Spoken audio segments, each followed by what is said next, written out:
D'abord, le journalisme, ce n'est pas uniquement regarder, et voir et entendre quelque chose. Le journalisme, c'est aussi savoir pourquoi cela est dit, où cela est mettre dit, en perspective, et mettre en perspective, analyser, expertiser. Et ça c'est un métier. Ça, c'est un métier. Pour sélectionner, vérifier et écrire. Pour être le plus incisif possible, dès lors que le travail est fiable, effectué avec honnêteté et bonne foi, avec combativité aussi, face aux professionnels du lobbying et de la désinformation. La presse écrite doit être un contre-pouvoir. Je connais certains journalistes que je vois travailler ici, c'est un métier, c'est-à-dire qu'il y a des écoles pour ça, il y a des règles, il y a un apprentissage, il y a une technique. Critique, contre-pouvoir, vérité. Tous ces mots-là font rêver et semblent décrire la profession du journaliste. Je travaille depuis longtemps dans le milieu médiatique, mais je me demande encore ce qu'est réellement le journalisme. La profession se réduit-elle à avoir le nez plongé dans la technique ? Considère-t-elle l'information comme un élément du progrès humain ou comme un bien de consommation ? Devient-on journaliste par vocation, poussé par l'idée d'une mission, ou pour arriver à une position sociale avantageuse ? Autant de questions et d'individus différents qui m'ont amené à vouloir comprendre. Je me suis glissé dans la peau du personnage et j'ai décidé de commencer par le commencement. Comment devient-on journaliste ? Eh bien, si nous écoutions les conseils avisés de Guy Carlier en nous rendant à l'école pour apprendre le métier. Moi, ce qui m'a surpris d'emblée, c'est l'absence de bibliothèque. Parce qu'on était dans la meilleure école de journalisme de France, sinon d'Europe, on nous disait, et il n'y avait pas de bibliothèque. Déjà, il y avait un petit local dans lequel il y avait un truc avec l'annuaire du Sénat, deux dictionnaires, ça y avait, quoi. Mais le pire, c'est pas ça.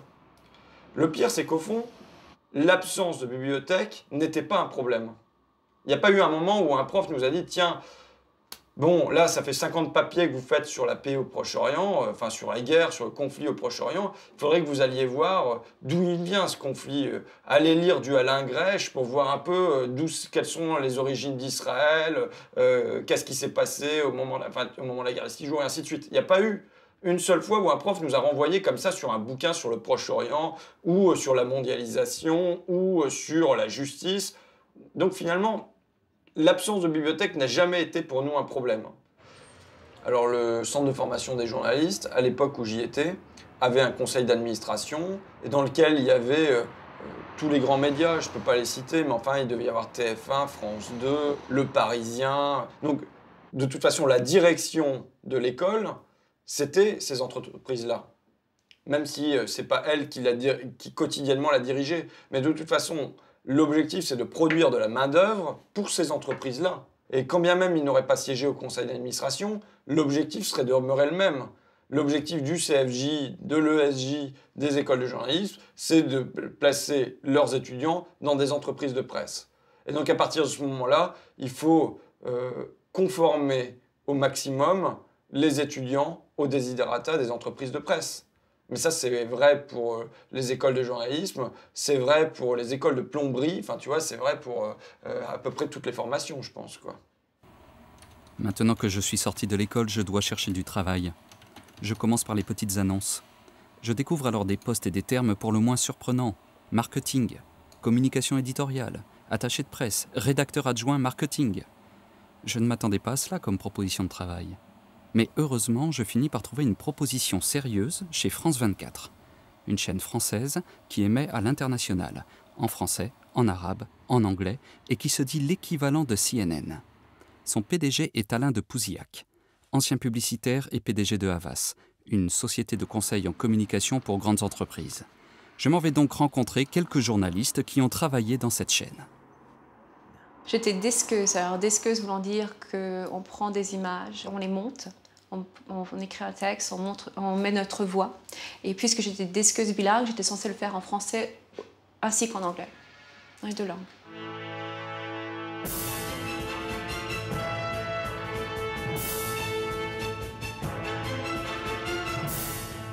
J'étais le premier grand rendez-vous où on était tous dans un amphi et on nous a dit qu'on avait été choisis parmi des milliers de personnes et qu'on était les meilleurs et que ça allait être une super aventure. Et ouais, que France 24, ça allait être vraiment le CNN à la française, la voix de l'avenir. On va rester factuel, on va faire l'enquête, on va raconter, on va expliquer. On ne va pas se lancer dans de l'extrapolation fumeuse. Ça, c'est le débat. Voilà. C'est le débat de ce soir. Le débat, on dit ce qu'on veut dans le débat. C'est l'extrapolation fumeuse, c'est pour le débat. Voilà. C'est pour Jean. Bon. On était à fond dans le boulot, on avait toute l'énergie aussi du début, on était une grande équipe, on allait faire une super chaîne, c'était fabuleux comme projet. C'était un grand projet, c'était un beau projet. Le problème, c'est qu'au niveau des conditions de travail, ça a tout de suite été très difficile et pas du tout entendu. Par la direction, voilà. Le succès de France 24 un an après, Philomé, c'est quoi le succès de France 24 un an après? Les deux éléments nouveaux, c'est les deux éléments qui sont donc Internet. Malheureusement, on a les États-Unis, mais 1 240 000, c'est énorme, puisqu'imaginons que 100% de la communauté française nous voit. La communauté française, c'est 400 000 personnes. Ça veut dire qu'il y a donc 800 000 non-français qui nous regardent, ce qui est un immense succès. Et tout ceci, le paramètre est important au bout de 10 mois d'existence. Voilà, tout à fait. C'est on est là. Au bout de 10 mois d'existence.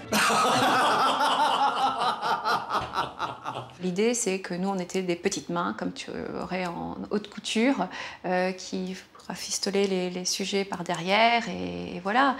Et on était censé le faire sans poser de questions. On n'était même pas invités aux conférences de presse du matin. On nous disait juste, tu fais ce sujet-là. Aujourd'hui, tu fais l'Iran. Et on ne vous disait pas du tout quelle ligne éditoriale vous alliez prendre sur votre sujet. On s'attendait juste à ce que tu aies un sujet qui soit prêt le plus vite possible. Welcome to France 24, au Cambodge. Paris, to France 24, time now for Une nouvelle fois repoussé.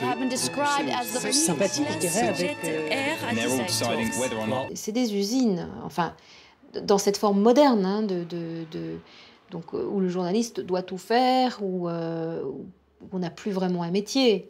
On a 2-3 métiers. Voilà. Et donc, on a tendance à faire confiance à la dépêche AFP, hein, et puis à développer autour, mais pour espérer que l'AFP ne se trompe pas.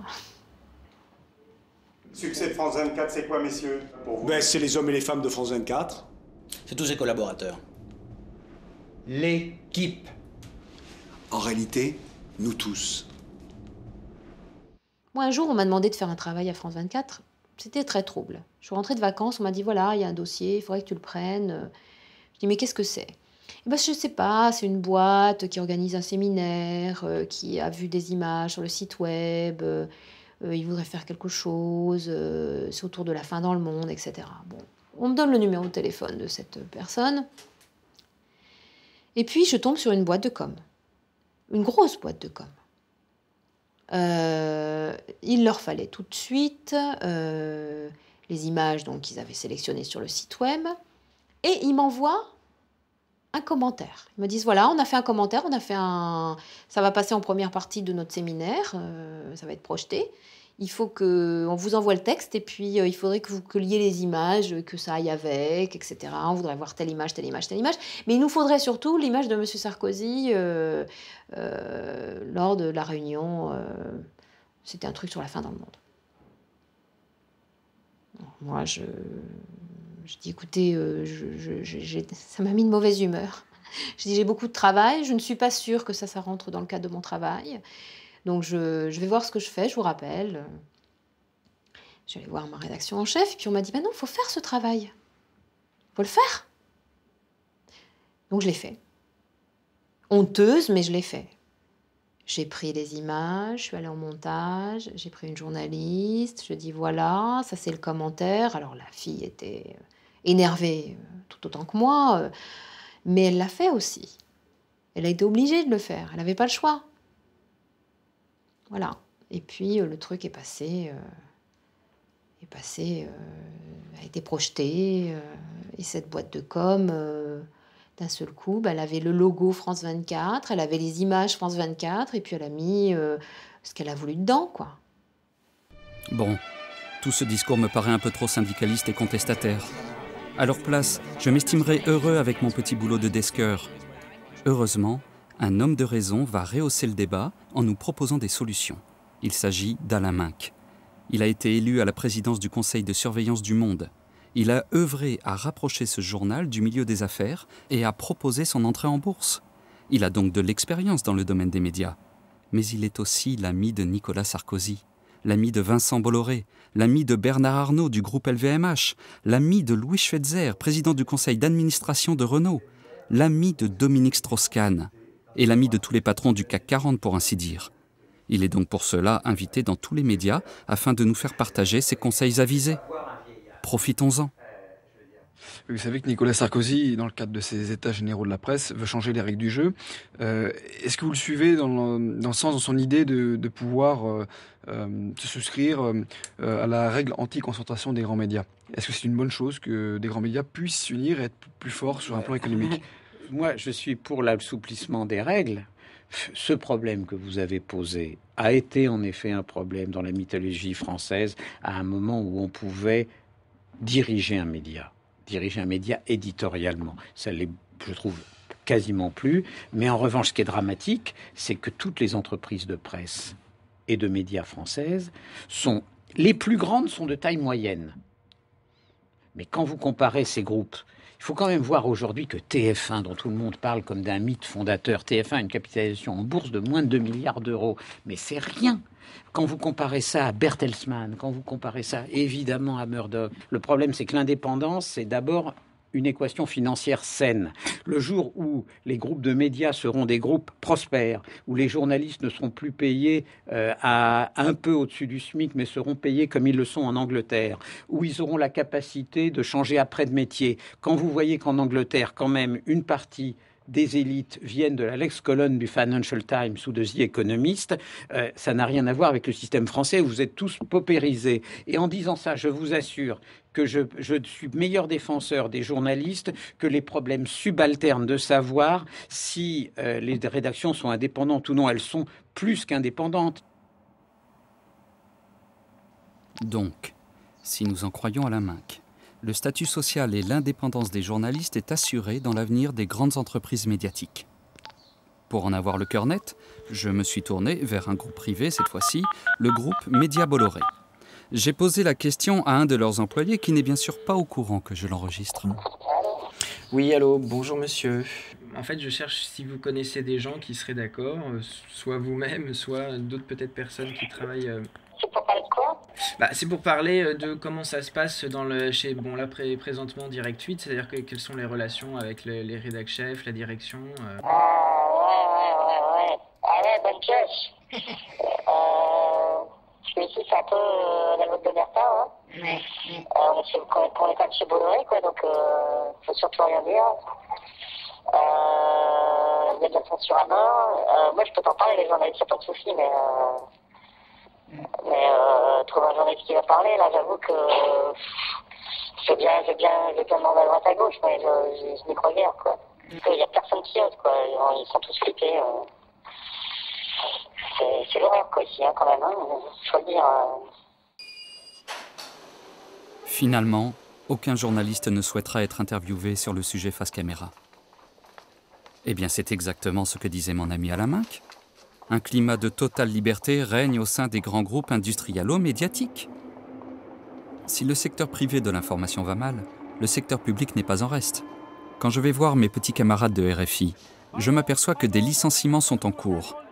Nous dirions réflexion positive sur son employabilité personnelle dans le jargon des ressources humaines. Et cette opportunité est généreusement offerte par Alain de Pouzillac. Et oui, encore lui. Moi, je pense qu'à la fin du plan de 3 ans qu'on m'a proposé, François, on va créer des emplois, c'est bien évident. Ou alors on aura échoué, et donc vous aurez le responsable de l'échec en face de vous. Et j'espère de tout mon cœur qu'on va réussir, je suis sûr qu'on va réussir.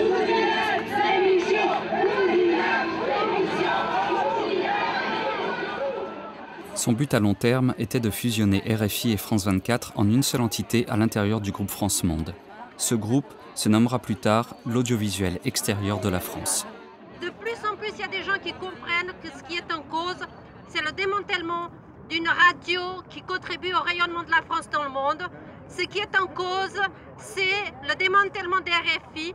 On ne pourra pas créer une télévision forte qui est France 24, qui veut devenir concurrente des grandes télés internationales, avec les miettes que l'on dégagera d'un plan social à Radio France Internationale. Monsieur le Premier ministre, les salariés de Radio France Internationale entrent dans leur 5e semaine de grève.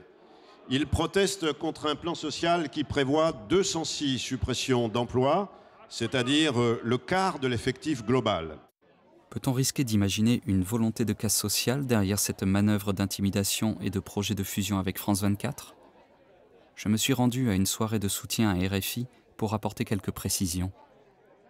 France 24, voilà une société où tout se passe bien, voilà une société leader, voilà une société modèle. Alors Sabine Melet est déléguée syndicale SNJ-CGT, c'est pas tous les jours très drôle d'être délégué SNJ-CGT dans la télévision de Monsieur de Pouzillac. Sabine. On est en train de négocier des accords de temps de travail. Les accords de temps de travail qui seront les premiers dans cette chaîne réelle et concret. Eh bien, on nous demande d'être hors la loi. Donc ça commence super bien et on ne nous concède rien.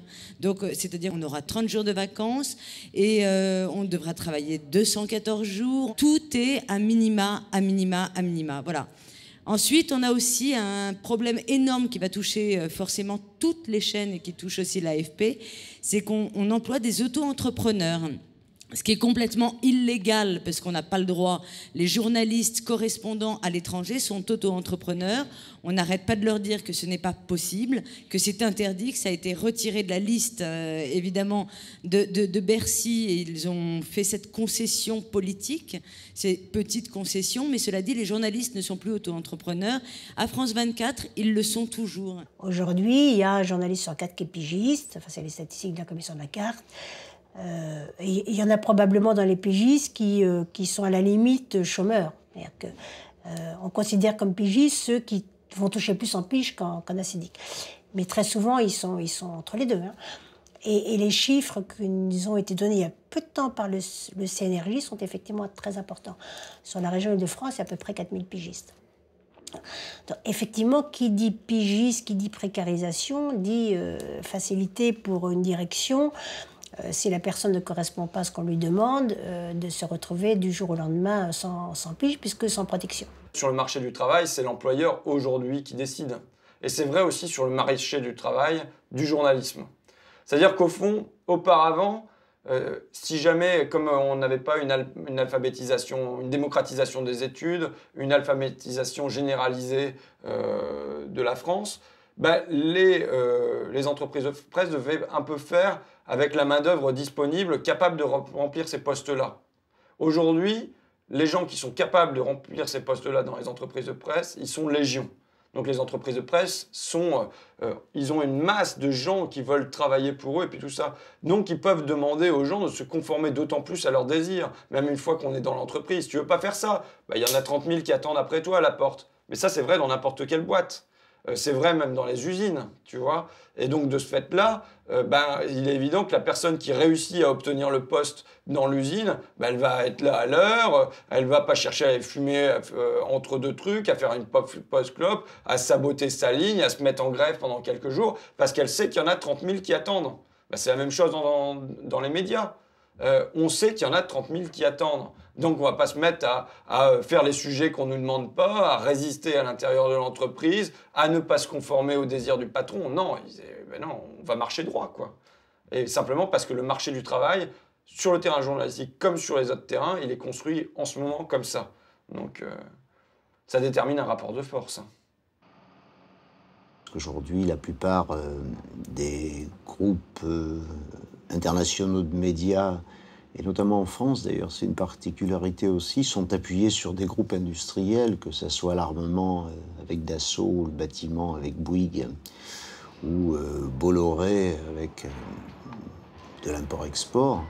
On voit que ce sont bien des groupes industriels, dont certains en plus, c'est ce qui est scandaleux, pour Dassault et Bouygues, dépendent essentiellement des commandes de l'État pour faire leur marché. Eh bien, ce sont ces mêmes groupes qui dépendent de la puissance publique qui possèdent les médias dominants. Si nous en croyons Jean-François Théaldi, plus critique que notre ami Alaminck, les grands industriels possèdent les médias. Je me décide, afin d'y voir un peu plus clair, de faire un petit tour du propriétaire français. Je me rends compte bien vite que Jean-François est dans le vrai, mais que cela va plus loin. Certains hommes politiques, industriels et hauts fonctionnaires jouent aux chaises musicales à la tête de grandes sociétés, à la tête de ministères, dans les conseils d'administration qu'ils se partagent, dans les conseils de surveillance des journaux, que d'ailleurs, ils se vendent et se rachètent. Et pour finir, certains journalistes et hommes politiques jouent au jeu de la flatterie et de la séduction. Pour commencer, le groupe Lagardère possède Europe 1, Elle, Paris Match, le Journal du Dimanche, MCM, Canal J, Virgin Radio, détient également des parts importantes dans la production télévisuelle et une grande partie de la distribution française. La journaliste Christine Ockrent est en couple avec Bernard Kouchner, ancien ministre des Affaires étrangères. Bernard Arnault, du groupe LVMH, détient les journaux économiques Investir et Les Échos. Il sera membre du conseil de surveillance de M6, qu'il quittera. Sa fille prendra la relève. En 2010, Bernard Arnault est membre du conseil de surveillance du groupe Lagardère. La journaliste Béatrice Schoenberg est en couple avec l'ancien ministre UMP Jean-Louis Borloo. Claude Perdriel, du groupe Perdriel, à qui appartient la société Sany Breuer SFA, détient le Nouvel Observateur, Science et Avenir et Challenge. Il est aussi administrateur et directeur du Nouvel Observateur et a été membre du conseil de surveillance du quotidien Le Monde. Serge Dassault et son groupe détiennent en 2011 Le Figaro, Madame Figaro, Figaro Magazine, Figaro Patrimoine, Figaro Réussir et le Journal des Finances. Créateur du groupe Soc Press, il a été sénateur et maire UMP. Son fils, Olivier Dassault, est député UMP à l'Assemblée nationale. La journaliste il a été Valérie nommé président de Dassault Communication, vice-président du groupe de presse Valmont et administrateur international du Parti socialiste. Mais ne vous inquiétez pas, par souci de conscience professionnelle, les journalistes politiques ne tutoient ni les hommes politiques, ni les industriels. C'est une règle déontologique. Mais avant de poursuivre, en a-t-il toujours été ainsi ? Jeune et naïf, je ne connais pas l'histoire du journalisme. Pour en apprendre davantage, j'ai dû enfreindre la règle de base du journalisme en allant vérifier l'histoire avec un grand H dans les livres.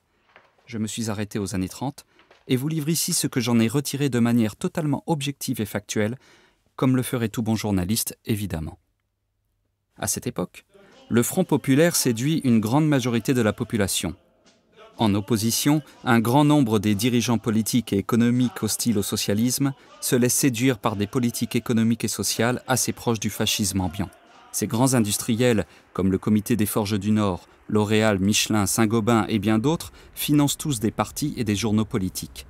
Ils participent ainsi activement à faire entendre leur voix dans la presse. L'historienne Annie Lacroix-Ris a accepté de me rencontrer pour en parler. Alors, la presse, elle est contrôlée par qui ? Elle est contrôlée par le Comité des Forges, qui possède un certain nombre de journaux. La Journée industrielle, il finance l'Intransigeant, il finance l'Action française. Il contrôle le tiers du temps, qui est la Bible, qui est le journal, je dirais. Ça, c'est la presse de l'élite, si je puis dire, hein, c'est-à-dire la bourgeoisie moyenne. Bon. Le Comité des Forges est présidé à l'époque par François de Wendel. Il est l'aïeul d'un des dignes descendants de la famille de Wendel, Ernest-Antoine Sellière, qui lui aussi a présidé à l'organisation syndicale patronale la plus influente du pays à l'heure actuelle, le MEDEF.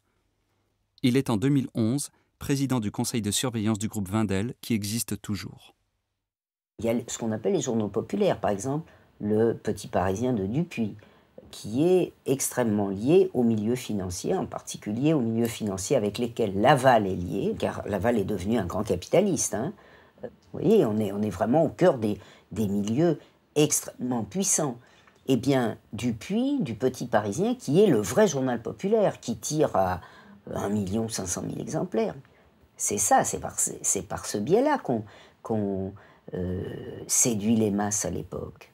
De tout temps, il apparaît donc que posséder la presse, ou de manière plus contemporaine les médias, cela joue un rôle important dans les guerres de pouvoir et d'influence. Séduire les masses en 1930, on le définit par un terme bien précis et assumé qui est propagande. À l'époque, ce terme-là n'est pas péjoratif et se définit par campagne visant à incliner l'opinion publique dans le sens des idées des dirigeants et des pouvoirs économiques. Un homme, Édouard Bernays, se veut être à l'origine de ces techniques en s'inspirant des écrits de son oncle Sigmund Freud. Il apprend aux firmes américaines comment pousser les masses à désirer ce dont elles n'avaient pas besoin. Comment par exemple donner aux femmes l'envie de fumer en public, ce qui déclenchera une nouvelle croissance pour l'industrie du tabac. Ou bien faire passer la voiture comme un signe de virilité pour que l'homme en fasse son objet de réussite sociale. Democracy, to my father, was a wonderful concept, but I don't think he felt that all those publics out there had reliable judgment, and that they very easily might vote for the wrong man or want the wrong thing, so that they had to be guided from above. It's enlightened despotism in a sense. You appeal to their desires and their unrecognized longings, that sort of thing. That you can tap into their deepest desires or their deepest fears and use that to your own purposes. C'est ainsi, par des campagnes de propagande organisées dans la presse, que le pouvoir américain arrive en 1917, avec l'aide d'Edward Bernays, à incliner l'opinion publique américaine vers la nécessité d'entrer en guerre dans un but économique.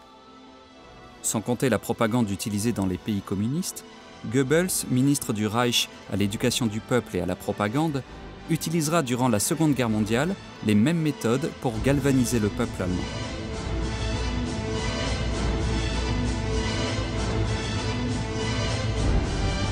L'image du terme propagande en prendra un sérieux coup et Edward Bernays décidera de réagir. I decided that if you could use propaganda for war, you could certainly use it for peace. And propaganda got to be a bad word because of the Germans using it. So what I did was to try to find some other words. So we found the word council on public relations. Si je fais un point, et si je compare avec notre histoire contemporaine, propagande, relations publiques, le mot change, mais la signification reste la même. Les campagnes de propagande se sont ainsi transformées dans les termes en campagnes de communication. À notre époque, la propagande s'est fortement professionnalisée. Elle est à présent prise en charge par des conseillers en communication interne ou externe aux institutions. Il s'agit des enfants spirituels d'Edward Bernays, comme par exemple mon ami Alain Minck, Anne Méot ou Michel Calzaroni, et de leurs sociétés de conseil en communication, AM Conseil, Image 7 et DGM Conseil. Ils fréquentent et conseillent des hommes politiques influents et les patrons des grandes entreprises du CAC 40, comme Edward Bernays en son temps. Comme on l'a vu plus tôt, ces élites sont liées les unes aux autres et avancent avec la même idée du système et de leurs intérêts. Le rôle des communicants est donc de créer du réseau d'influence dans le milieu journalistique. Et par ces réseaux acquis à leur cause et par l'entremise d'actions médiatiques, ils créent l'actualité, construisent des messages de toutes pièces, ils orchestrent à leur niveau la propagande moderne. Quel serait alors mon rôle concrètement si je voulais un jour devenir journaliste face à cette propagande, aux attachés de presse, aux communicants et leurs communiqués? Je pourrais faire des ménages, c'est-à-dire animer des séminaires de grandes entreprises pour une très attrayante somme d'argent. Mais ce n'est pas très déontologique. Ou encore je pourrais aussi donner des cours de média training, coordonnés par les agences de communication, un outil qui permet d'entraîner et former les hommes influents au discours médiatique. Jean-Baptiste Giraud, ancien journaliste à BFM, dira dans un entretien à propos du média training: un média training permet aussi à une entreprise ou à une agence de com, peut-être pas d'acheter le journaliste, le mot est trop fort, mais c'est souvent une sorte de renvoi d'ascenseur. L'agence ou l'entreprise remercie un journaliste qui a accepté d'écrire un article, de parler d'elle, en lui proposant un petit boulot très bien rémunéré. Cette notion un peu de média training, qu'est-ce qu'on entend par média training, sachant qu'on a bien... Pour en apprendre un peu plus sur le média training et pour parfaire ma formation de futur journaliste, je me présente à un colloque appelé Presse et Cité. Différents intervenants viennent ici apporter quelques conseils aux associations des banlieues pour mieux se faire entendre des médias, pour mieux contrôler leur image. Toujours coutume de dire en début de média training quelconque, la règle numéro 1 de la communication, c'est répéter. La règle numéro 2, c'est répéter. La 3, c'est à peu près la même chose. Voilà. Vous avez les 3 règles de la communication politique de base, et donc médiatique, puisque le politique et le médiatique sont de plus en plus enchevêtrés dans nos sociétés. Il y a aussi toutes les relations que vous pouvez entretenir avec les médias. C'est-à-dire, sans même parler, je veux dire, d'interviews, sans même parler de on vous sollicite pour l'écriture d'un papier, etc., etc. Et ce travail de fond, il est très long, voilà, et il nécessite des relations fréquentes avec la presse. Il faut qu'il y ait un certain rapport de confiance qui s'installe petit à petit justement dans les relations que vous allez entretenir avec eux. Alors, beaucoup au téléphone. Pourquoi pas justement faire demander des rencontres. Alors souvent ce sont des déjeuners, c'est un peu comme ça que ça se passe. C'est ce qui permet effectivement à un moment donné de pouvoir réussir à ce qu'on parle de vous ou de vos actions. Mais c'est tout le travail que vous ferez en amont avec eux. Je ne sais pas pourquoi on invite, enfin je sais, mais c'est un paquet d'éléments dans lesquels, au bout d'un moment, on a envie de dire l'absence de formation et de recul de l'agent journalistique explique en grande partie la médiocrité de ce qui se diffuse. Je dis ça un peu méchamment, mais je l'ai notamment observé sur un sujet que je connais assez bien, qui est le Front National. La façon dont le Front National, et depuis quelques années, Marine Le Pen a dragué et utilise de façon assez étonnante, à mon sens, les médias. C'est-à-dire que moi, depuis 4 ans, je suis invité pour parler de Marine Le Pen, du Front National, et la première question qu'on me pose, c'est elle est quand même très très différente de son père. Hein. Elle est vachement sympa. Voilà, ça c'est le premier écho que j'ai de la part de plein de journalistes en France. Elle est très sympa. C'est pas du tout son père. Hein. Et à partir de là, ces gens-là vont écrire un article, vont faire une émission. Vous imaginez, je veux dire, le point de départ, c'est elle est très sympa, on est allé fumer une clope ensemble, elle m'a raconté des blagues. Eh oui, tu prends le média comme quelqu'un qui pose une bonne question ou une mauvaise question. Le média, il n'est pas là pour juger. Le média, c'est un tuyau, comme son nom l'indique. Ça n'est qu'un tuyau. C'est exactement ce que disait madame. Ça n'est qu'un tuyau, tu dois t'en servir comme un tuyau. Arrête de prendre le journaliste pour une autorité qui aurait raison ou tort. Si j'ai bien compris, être journaliste, finalement, c'est être un tuyau factuel. Sans critique, sans jugement. Voyons voir ce que cela donne en vrai, un tuyau factuel. Julien Brigaut, journaliste indépendant, a accepté de nous raconter son expérience d'un voyage de presse. Chers amis, je vous remercie d'être venus aujourd'hui. Vincent Bolloré. Il y a exactement 189 ans, Guillaume Bolloré et François Lemarié regardaient la pose de la première pierre des papeteries Bolloré. Il y a 76 ans exactement, mourait René Bolloré, que nous avons accompagné hier soir avec un certain nombre de fidèles dans une messe de souvenirs.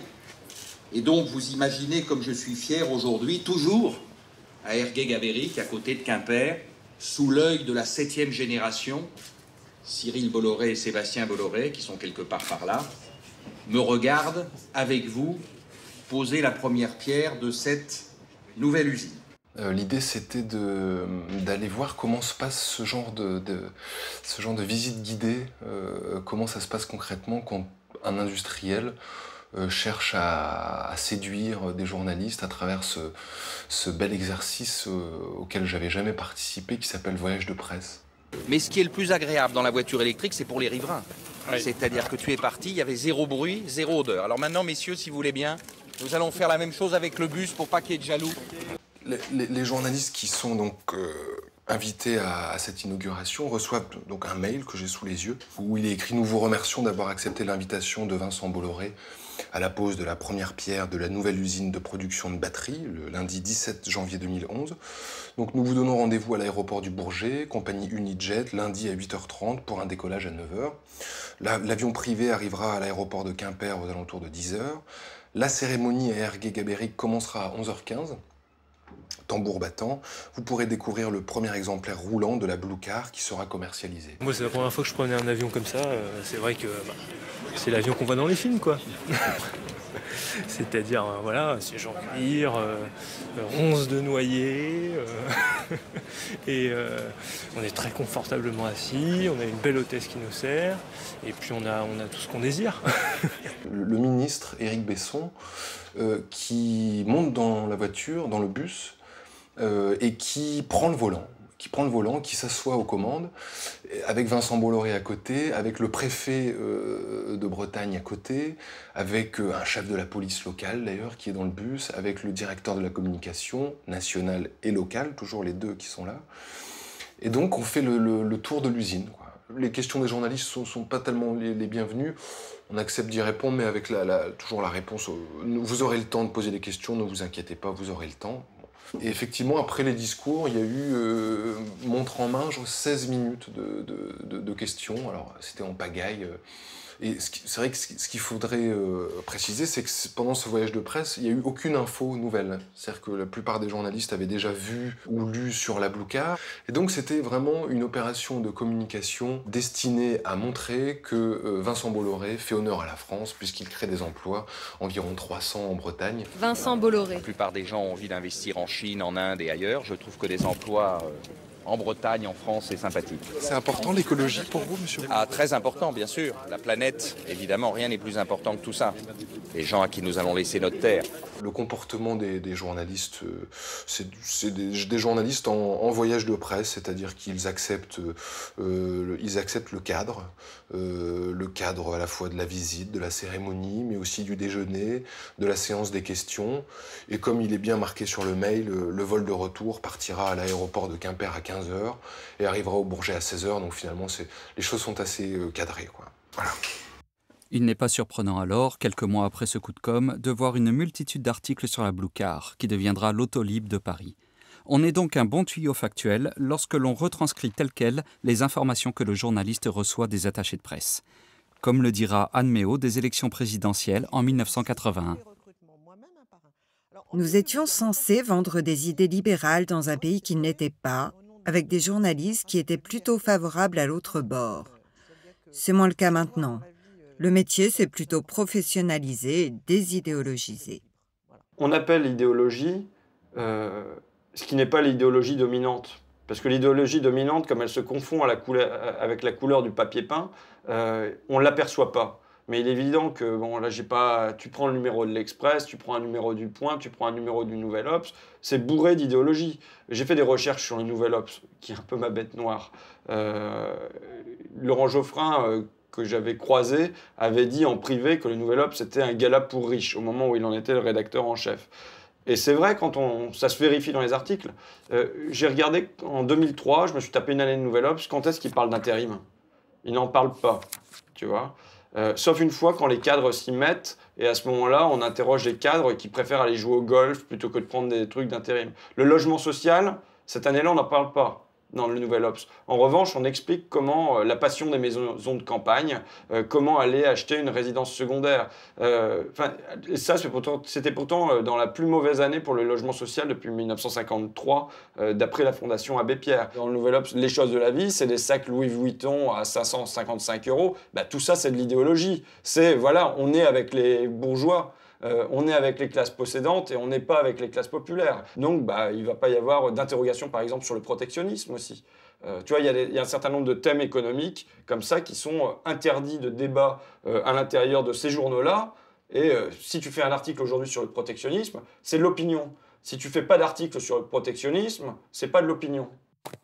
Alors, si je veux être un bon tuyau factuel et professionnel, acquis au discours ambiant, il me faut peut-être travailler dans la presse économique. Là, je suis sûr d'être toujours en lien avec les conseillers en communication et les experts économiques néolibéraux pour écrire mes articles. J'y ai retrouvé certaines origines dans les années 30. On peut citer le bulletin quotidien tenu par le Comité des Forges, dont la propagande est directe et sans détour. Il est inquiétant de voir au point de vue psychologique qu'une partie considérable et influente de la nation en est venue à regarder comme normal, ou tout au moins comme admissible, que les citoyens qui sont sans travail peuvent être entretenus aux frais des autres, que l'ouvrier, sans même avoir cherché de l'ouvrage, ait le droit d'attendre qu'il lui en soit offert et qu'il ait de plus le droit de le refuser, qu'il en ait d'autres, qui soient nés, vivent, se marient et élèvent des enfants avec l'indemnité de chômage pour unique ressource. En un mot, qu'il existe une classe de rentiers d'État, qui n'ont eu que la peine de naître et rien de plus. Les masses ont eu accès à une forme de propagande qu'elles ignoraient dans les années 30. Cette propagande de la presse économique qui joue un rôle très très important dans la neutralisation de défense des salariés. Par exemple, augmenter les salaires c'est mettre l'économie en ruine. Mais si les populations étaient informées de la réalité, c'est-à-dire si elles savaient que dans la valeur, il y a une partie de travail payé et une partie, c'est-à-dire ce qui va aux salariés, et une partie de ce que Marx appelle le travail non payé qui va aux détenteurs des moyens de production, ils comprendraient que si le travail payé augmente, l'autre part diminue, mais que ça ne change rien au processus de la valeur. Les fonctionnaires, n'en parlons pas, c'est la bête noire de l'entre-deux-guerres. Et dans les années 20, le patronat a mené et réussi des campagnes de désétatisation. C'est-à-dire exactement les mêmes thèmes. Ça vous explique que le fonctionnaire relève du délire idéologique, pratiquement depuis que l'État de type moderne, dans ce système capitaliste, a été obligé d'embaucher un nombre grandissant de fonctionnaires, parce qu'ils assument aussi une partie très importante de fonctions que le système reposant sur le profit n'assume pas. Pour finir, une des dernières formes de propagande, mais pas la moindre, est la publicité. Ces sociétés de conseil en communication s'occupent des campagnes de publicité. Sociétés elles-mêmes détenues par les industriels, qui possèdent aussi les journaux dans lesquels les publicités sont diffusées. Aujourd'hui, la publicité n'est plus cachée. Elle est omniprésente. Elle tente toujours de combler le déficit des sociétés de médias et, dans ce sens, peuvent affecter l'indépendance des rédactions en agissant de manière insidieuse sur le contenu des journaux et donc sur le message qu'elles délivrent.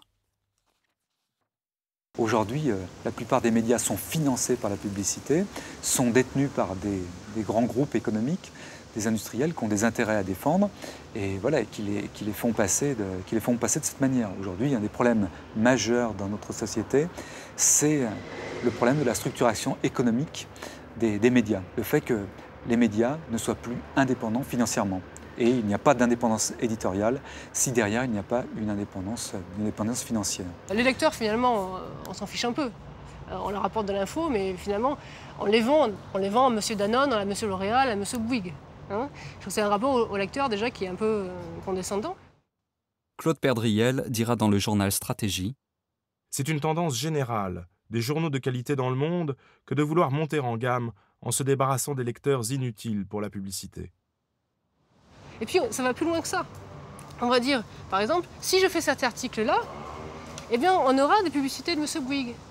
Et si je ne fais pas cet article-là, j'aurai des publicités de M. SFR. On peut se poser la question, par exemple, sur les publicités dans la presse, pourquoi il n'y a jamais d'article sur les méfaits des téléphones portables. Très très peu. Moi, on va dire qu'il y a un article ou un sujet par an dans chaque média. Voilà. Pourquoi il y a très très peu d'articles sur les capacités cancérigènes de toutes les crèmes que les femmes se tartinent sur la peau? Pourquoi il n'y a jamais d'article sur les 15 000 morts qu'il y a eu pendant 35 ans, 40 ans sur les routes et les 5 000 morts qu'il y a tous les jours, ce qu'il y a tous les ans sur les routes? Parce qu'il y aura sûrement beaucoup plus de morts sur les routes en un an que le nombre de gens qui vont mourir de la grippe A, par exemple. Ben, tout ça, c'est lié au fait que les plus grands annonceurs aujourd'hui dans la presse, c'est les voitures, c'est les télécommunications, ou c'est L'Oréal aussi, énormément. Bolloré, il possède toute la chaîne du consentement au libéralisme, on peut dire. Il possède les journaux, il possède la pub, les agences de pub, avec l'agence Havas. Il possède les agences de communication, Euro-RSCG, qui fait les campagnes des présidents africains. Par exemple, en Guinée, le président Alpha Condé a vu sa campagne réalisée par Euro-RSCG. La première décision qu'a prise Alpha Condé à sa prise de pouvoir, ça a été de donner le port de Conakry à Bolloré. De déposséder celui qui avait gagné l'appel d'offres 2 ans auparavant et de le donner à Bolloré. Si on rajoute la possession du CSA par Bolloré et sa participation dans Médiamétrie, qui est quand même l'organisme qui est chargé de fixer les tarifs de publicité, on peut dire que Bolloré est à tous les râteliers, quoi. C'est-à-dire qu'il possède les canaux de diffusion, ce qui fait vivre les journaux, la publicité, enfin ces journaux, et finalement de la pub en passant par la com, les instituts de sondage et les journaux, puis les télévisions. On peut dire que le paquet est global, quoi. Voilà. Mais si finalement devenir journaliste, c'était autre chose? En regardant dans l'histoire, j'ai trouvé une forme de résistance, le fameux contre-pouvoir dont tous les grands journalistes parlent. Décidément, c'est incroyable le nombre d'informations que l'on peut trouver dans les livres. En 1945, les journalistes ont tenté de se débarrasser des pouvoirs de l'argent et de la politique dans la presse. Albert Camus, l'écrivain, participe au journalisme de la résistance dans le journal Combat. Ses articles à la plume incisive critiquent les pouvoirs politiques, industriels et financiers qui, durant la guerre, ont collaboré avec les nazis. Pour ces élites, cela n'était qu'une continuité de leur politique d'avant-guerre, conceptualisant l'idéal d'un régime fasciste contre les mouvements sociaux de l'époque. En 1945, sortait de 4 ans d'occupation, où la presse écrite, qui était dominante à l'époque, avait largement collaboré avec l'occupant, et donc à l'initiative du Conseil national de la résistance et en coopération avec des journalistes qui étaient eux-mêmes résistants, le Conseil national de la résistance a estimé qu'il fallait libérer l'information dont on avait vu le rôle qu'elle avait joué avant et pendant la guerre, libérer l'information des puissances à la fois politiques et de l'argent.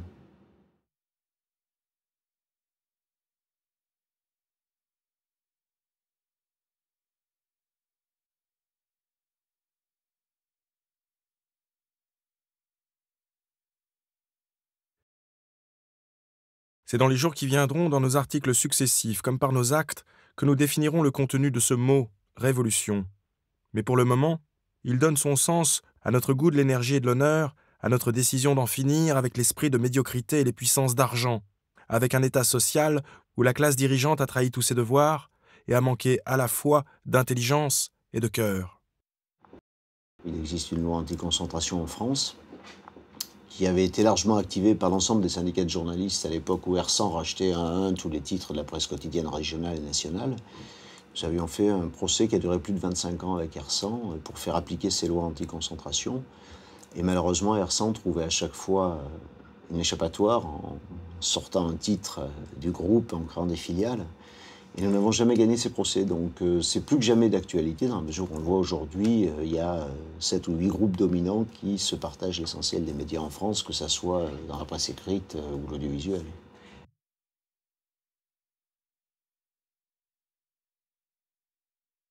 De la résistance, on accepte bien volontiers qu'hommage soit rendu à ses héros, à ses morts, à ses victimes. Mais rappeler son esprit révolutionnaire, sa volonté de liberté, cela a paru pour beaucoup un anachronisme, une incongruité. À Combat, en prenant dès le premier jour comme devise « de la résistance à la révolution », nous entendions indiquer que la résistance, si glorieuse qu'elle fût, n'était pas une fin, mais une étape et que tout restait à faire.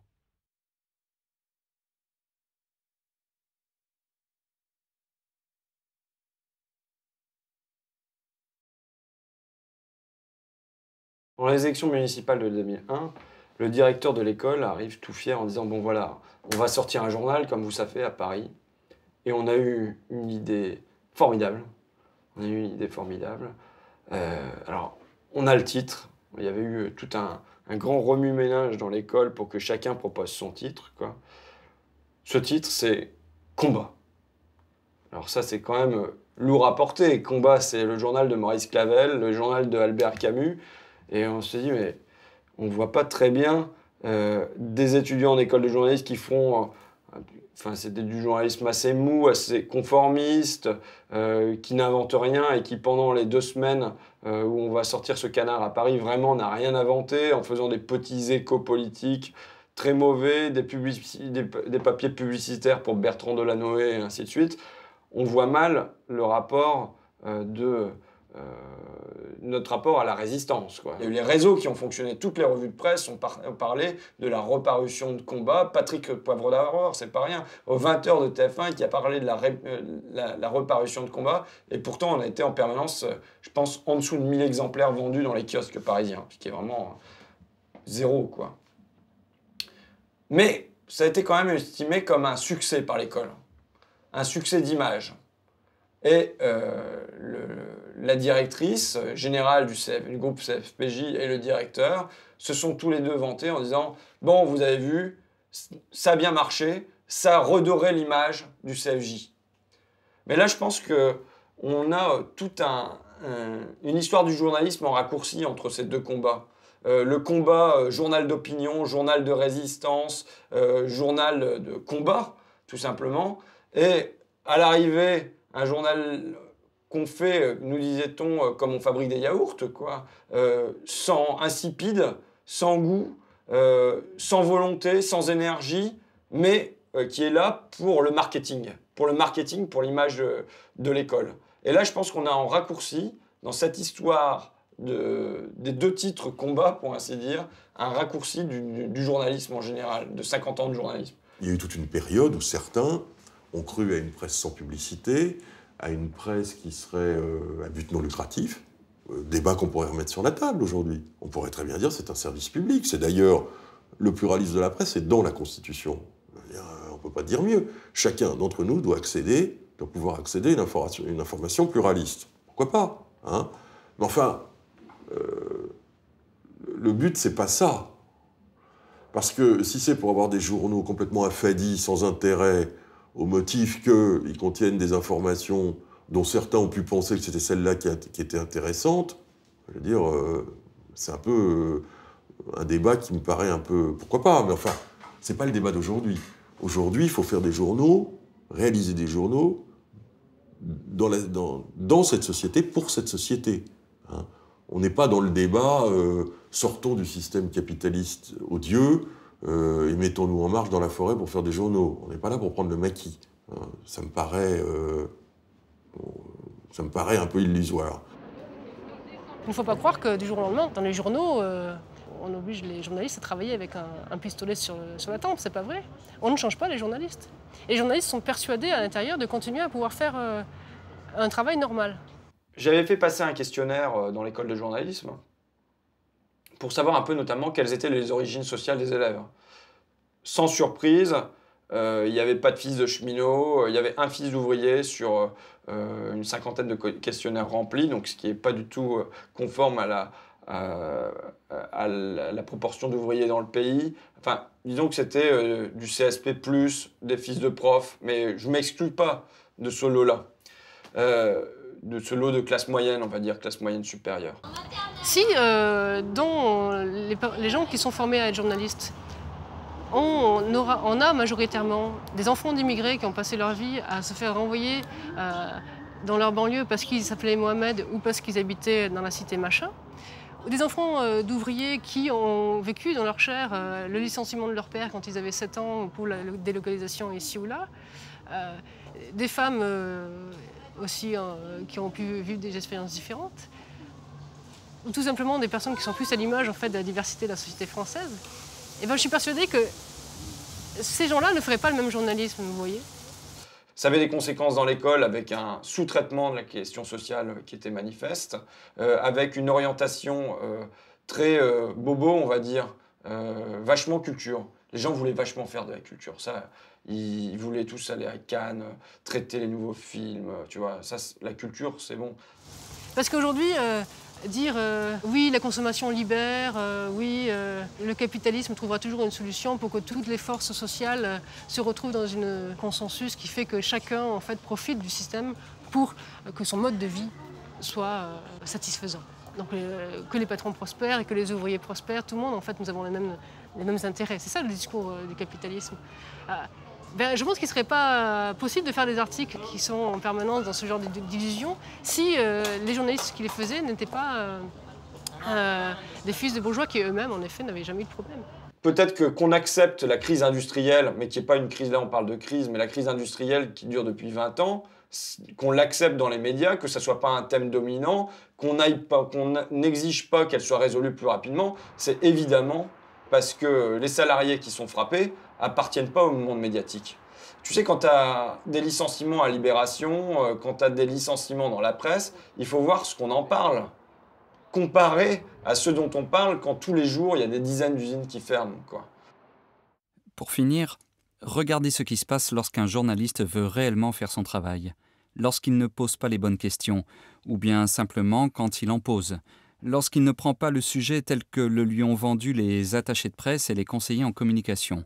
En bref, quand un journaliste veut récolter des informations, mais pas celles qu'on lui a demandé de transmettre en bons tuyaux factuels.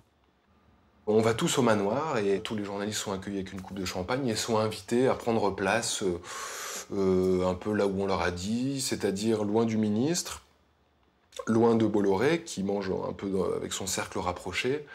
Et voilà, donc c'est des crevettes, du saumon, voilà, des bons produits de la mer. Et personne ne sort son calepin, ni son stylo, ni son micro. Ce qui a rendu mon attitude suspecte. Effectivement, quand je suis arrivé dans ce manoir, bon, je suis arrivé, on m'a proposé tout de suite une coupe de champagne. J'ai dit, bon, ça va, non merci. Et en fait, j'ai pas arrêté de tourner. C'est-à-dire que ça, pour eux, c'était un peu... ils comprenaient pas pourquoi je continuais à enregistrer des interviews, des sons.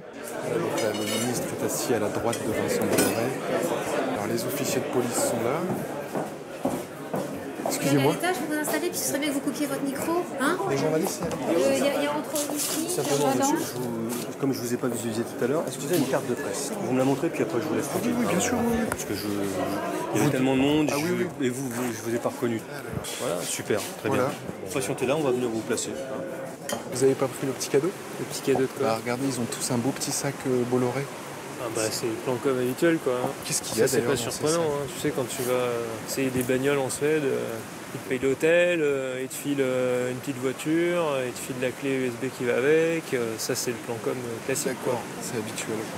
Ouais mais bon c'est, enfin je veux dire c'est l'échange de bons procédés. Mais j'enregistre tout monsieur, je suis là pour ça. C'était très dur d'arriver à faire comprendre à M. Calzaroni que inviter des journalistes dans le jet de l'entreprise, payé par l'entreprise, les inviter à une cérémonie où en fait il n'y a pas de temps pour poser des questions, les inviter à déjeuner dans un espèce de décor luxueux avec petites mains, servantes, majordomes, qui vous offrent du champagne, des plaques de chocolat, etc. Le fait de questionner ça, Michel Calzaroni et Bolloré a trouvé ça absolument stupéfiant puisque c'est la manière de fonctionner habituelle. C'est comme ça qu'on fait quand on invite des journalistes. Comment? Vous voulez que je vous suive? Là, je vois que vous remettez des cadeaux aux gens. Qu'est-ce que c'est? Je vous expliquerai dehors. Ah, d'accord. Très bien. Voilà, donc on est sur le perron. Les directeurs de la communication veulent me parler. Ah, donc si on t'a bien compris, on va se voir l'autre là. Dites-moi. Terminé pour nous. Comment? Votre présence n'est pas nécessaire ici. Ma présence n'est pas nécessaire? Pour quelle raison? On ne vous a pas invité, vous êtes là depuis ce matin, il y a beaucoup de journalistes qui étaient là. Mais je suis invité moi. Non, attendez, maintenant ça suffit. J'ai le papier d'invitation là si vous voulez. Oui, non, mais peu importe, c'est pas grave, ça y est, des gens s'en vont, c'est terminé. Mais pourquoi? L'opération est finie. C'est comme ça, c'est pas autant. Je vais quand même essayer d'aller lui poser la seule question que je suis venu. Ça y est. Terminé. Pourquoi? On n'a vraiment pas envie. Attendez, vous invitez des journalistes dans votre jet et vous interdisez aux journalistes de poser des questions. C'est quoi la logique? Bah non, je suis en train de travailler. Je suis en train de vous dire, nous aussi on travaille. Bah oui, d'accord. Monsieur Bolloré travaille également. Il y a eu un point presse, il a répondu à toutes les questions, donc point final. Voilà, maintenant il part, il a d'autres rendez-vous, donc c'est pas la peine de l'importuner comme vous le faites depuis 1 heure. Mais je l'importune pas. Mais si vous l'importunez, monsieur, à des invités. Il reçoit ses invités, c'est plus le moment. Voilà. Ouais, enfin, sur 5 heures de visite, ça a duré 10 minutes les questions de la presse. Et alors, qu'est-ce que vous voulez d'autres questions? 10 minutes sur 5 heures. Et alors, quel est le problème? Ça fait même pas 2% du temps consacré à répondre aux journalistes. Il est 14h30, le timing est en retard, voilà, désolé. C'est du dénigrement systématique. C'est assez désagréable. Vous voyez, ici, on a des gens sérieux, il y a des usines, il y a des milliers de gens qui travaillent. Alors arrêtez, s'il vous plaît, de poser ce genre de questions toujours tendancieuses. Ah bon? Quand il me dit ça, je vois bien l'ampleur du fossé. En fait, je suis assez content de ces remarques qui sont très claires, en fait. C'est-à-dire que pour une fois, c'est carré, c'est clair, c'est noir sur blanc. Vous n'êtes pas ici pour faire du journalisme. Vous n'êtes pas ici pour poser des questions. Vous êtes ici pour suivre le déroulé de la cérémonie. Finalement, ça établit bien quels sont les ennemis aussi. C'est-à-dire que ces gens-là ne sont pas... Effectivement, ils sont à notre service. Donc c'est-à-dire qu'ils nous donnent les infos, les communiqués de presse, les dossiers, ils nous donnent la propagande. Ils nous donnent la propagande de l'entreprise. Je pense que les journalistes devraient s'en tenir là. C'est-à-dire qu'ils devraient prendre cette propagande et la détourner, éventuellement, la détourner pour faire sortir des infos et une analyse sur l'entreprise qui sort de ce que l'entreprise attend. Or, c'est absolument jamais le cas. Bon, bah, je vais aller voir la Blue Car quand même. Non, il va voir rien du tout, c'est fini. Non, c'est terminé. S'il vous plaît. Plus de 1000 stations. 1000 stations sur Vous vous mettez devant moi, la monsieur. voiture de demain. Excusez-moi, mais sinon on est obligé de refaire. Ah bah oui, mais c'est compliqué. Allez, s'il vous plaît, vous empêchez les gens de travailler. Vincent Vous Bolloré. êtes prié de sortir, s'il vous plaît. On vous l'a dit 3 fois, maintenant ça suffit. Mais vous sortez. Mais je veux vous poser dis de une sortir. seule question, Vous monsieur. voulez Allez, on y va, s'il vous plaît.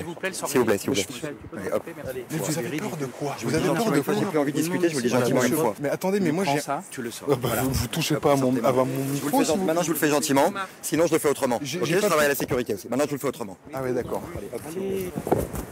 Mais qu'est-ce que vous faites avec mon matériel? Vous ne me touchez pas, mon matériel. Ceux qui sont en haut, qui bénéficient de conditions de vie, de revenus, de contrôle de tout exceptionnels, c'est-à-dire qui sont en mesure de gagner en 1 heure ce que une vie sans vie, 1000 vies ne permettront jamais de gagner. Vous croyez qu'ils peuvent faire durer une situation pareille en se roulant les pouces? Ils ont besoin de faire un effort considérable pour faire admettre à ceux qui vivent mal, qui sont mal logés, qui mangent mal, qui n'ont pas accès à la culture, dont les enfants ont un avenir condamné, ils auraient beaucoup de mal à le faire admettre s'ils ne disposaient pas de moyens d'information qui serinent de 0 ans à la mort et de 0 heure à 24 heures à la population, que tout ça, c'est très bien, que ça peut ne pas être tout à fait parfait, mais que toute autre chose est infiniment pire. La solution, elle est politique. Ça veut dire que ce n'est pas les gens individuellement qui, tu sais, tu vas dans des débats, c'est on va éteindre notre télé, on va jeter notre télé par la fenêtre, on va créer des télévisions citoyennes, enfin, tu vois un peu tout ça. Non, moi qui pratique la presse alternative, même je dis régulièrement, la presse alternative n'est pas une alternative. C'est pas la solution. La solution, c'est la reconquête des grands médias. C'est la reconquête des médias dominants. Et ça, la solution, elle est politique. C'est on revienne au texte du Conseil national de la résistance, qu'on soit pour une nationalisation, ou bien pour une mutualisation, ou bien pour une mise en société coopérative, ou bien pour une direction par des sociétés de rédacteurs des médias. Tu vois, c'est ça. Mais ça veut dire qu'il faut qu'il y ait un travail politique énorme, parce qu'aujourd'hui, la gauche, moi je parle pas de la droite, hein, mais la gauche n'ose pas se saisir des questions de médias, tu vois. Et donc elle laisse, au mieux, elle laisse les choses en l'état, au pire, elle privatise encore, elle aide encore à la privatisation. Donc là, la question centrale, c'est comment faire pour que les syndicats, pour que les organisations de masse, pour que les partis politiques de gauche se consacrent à cette question des médias et décident qu'il faut que ça fonctionne autrement. La gauche, justement, remporte les élections de 2012. Allons demander à ce nouveau gouvernement socialiste ce qu'il compte changer pour favoriser l'indépendance de la presse. Voulant joindre la ministre de la Culture et de la Communication, je suis obligé de passer par le service presse, encore et toujours. Après quelques refus par mail, sans explication, je finis par appeler.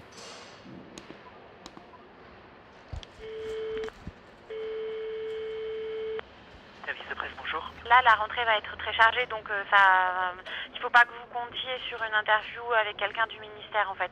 C'est un peu dommage parce que, en plus, elle a pris des décisions fortes là, à propos de la fusion de RFI et France 24.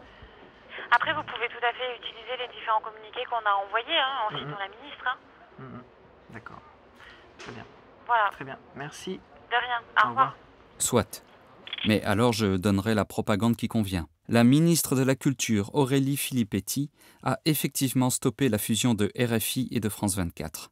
Elle a fait le ménage en démissionnant le président de l'AEF, M. Alain de Pouzillac, qui a rendu précédemment de bons et loyaux services au gouvernement UMP. Espérons que son remplaçant, nommé par l'Élysée, en fera de même pour le gouvernement socialiste cette fois. Voici les propos recueillis dans le livre de M. François Hollande, intitulé « Changer de destin », à propos de la concentration des médias dans le privé. Ils vivraient leur vie sans que je m'en mêle en quoi que ce soit. Sinon, pour leur assurer un cadre législatif propice et stable. Alors le changement, c'est maintenant ? Oui, mais pas trop vite. Pour l'instant, les hommes politiques gardent leurs attachés de presse et les industriels leurs médias. En attendant, en ce qui concerne les journalistes, pensez-vous que je pourrais avoir mon diplôme? Ai-je été assez objectif? Assez factuel?